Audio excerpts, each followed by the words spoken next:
Hey everybody, it's Sarah Saxby, your transformation coach at Strategies for Happiness, author of Comfortable Hell, and your guide to a new way forward. So today I'd like to talk about how I changed so my partner would love me. And it's really not, in this case, I'm not, there's no one to blame. It's not like the relationships that I had, the person forced me to change or anything like that. I literally think that I learned that to be in a relationship and for that person to love you, you have to, it's almost like, I don't know, it's not like a chameleon, but it's like you diminish yourself. That's what I'm trying to say. So it's like any sort of truth that you have or, dreams, I 100% would just forget about those whenever I entered into a relationship. Like if it was going to be long term, I would just give up everything that I wanted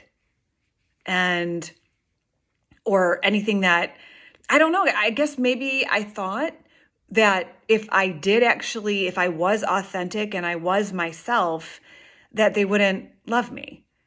And I mean, it stems pretty deep. I mean, obviously, I'm a person who truly believes that other people matter more than me. And this is something it's very deep, but I'm not equal to people. I'm less than. And it's not like what you experience about me. Like when you meet me, no one would ever know that. But deep down, I'm less than. I matter less than everyone.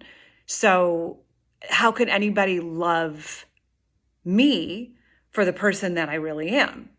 And so anytime I got into a relationship or started dating somebody, it's like I would just put all of my dreams on the back burner, whatever they were. I mean, I feel like as a kid, I was just so talented in everything, like my mom would always just be like, both of my parents were just shocked at the things that I was, I was good at, just even being a little kid. I don't know if I talked about that before, but, and it's like, that wasn't facilitated when I was younger, and it's probably, my parents didn't know how to do that.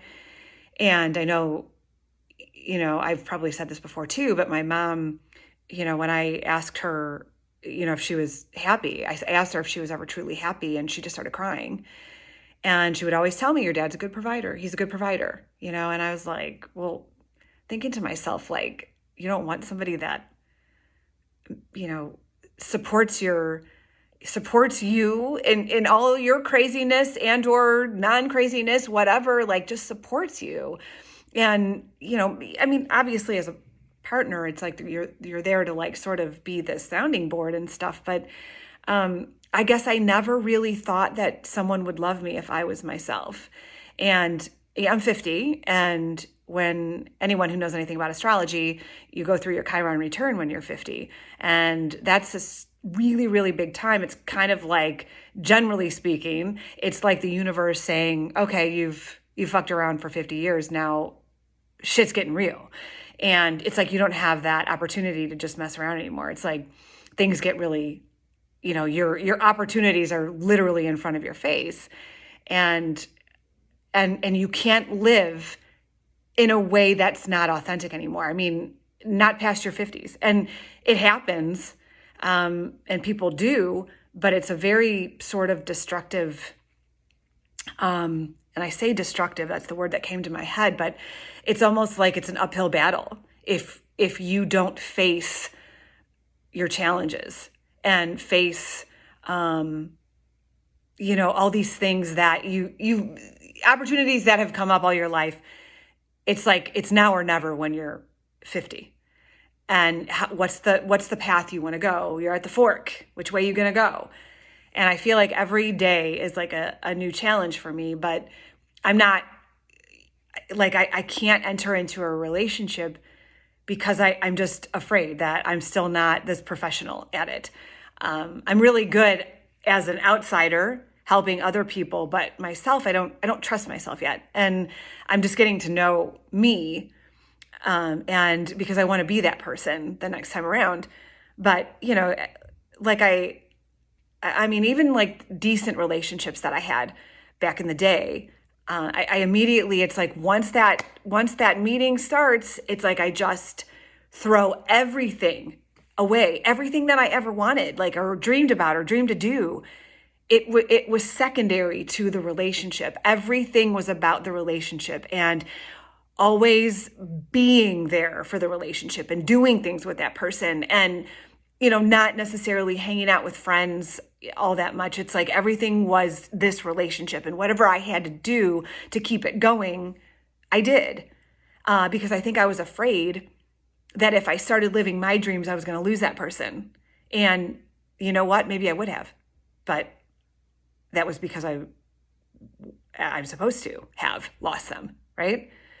Like if you're not coming along for the ride, then you weren't the person. And it's vice versa too. The person that you're with has dreams and aspirations and goals.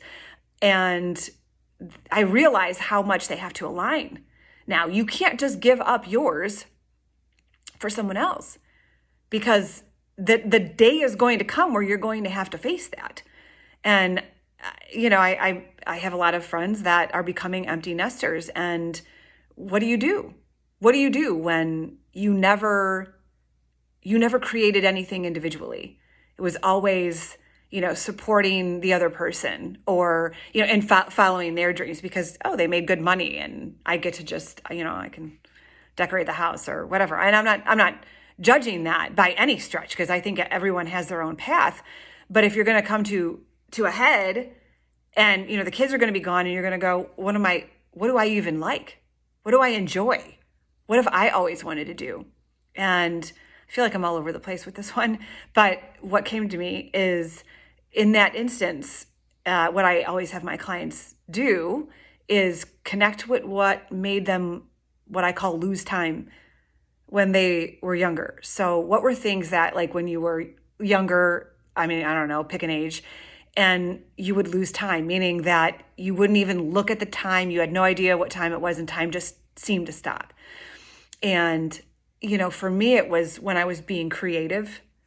I always saw myself as like a teacher of some sort and instructing people and being in front of an audience.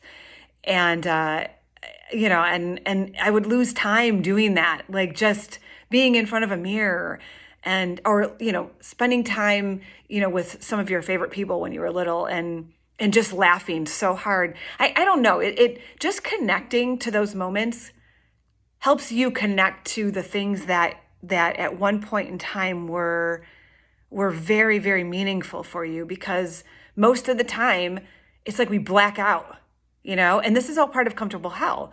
It's like we black out and, for 10, 20, 30, 40 years as you're helping facilitate the lives of someone else. And then you're left with yours and you're like, I don't even know what I like. I mean, I can't begin to tell you how many people are like, I have no idea. Well, that's what I do. That's what I help my clients find and determine is let's reconnect to what was once very inspiring for you.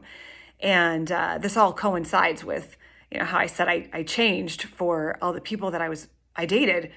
And they don't even, I'm sure most of them, if not all of them, they even know that. But what I would always find myself depressed, like halfway through a relationship.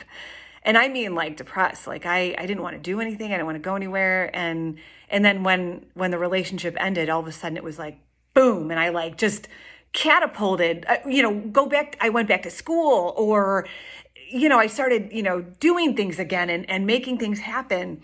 And I mean, that's a sign. Like, it took me how many relationships to freaking figure that out by this time. But now I know that, I have to really go back and look at, how did I just not live authentically? How did I forget myself in all of this when I was in a relationship? Because I was really taught that that's what you do. That's how you do it. You put everything aside and you put your head down and you just support the other person because the other person, can provide a home. I don't know. So ridiculous. But anyway, so those are my thoughts for today. Hope everyone's doing great. Leave your comments. Go to strategiesforhappiness.com to sign up with me. The vlog is Comfortable Hell on YouTube, and happy to hear from you. Bye, guys.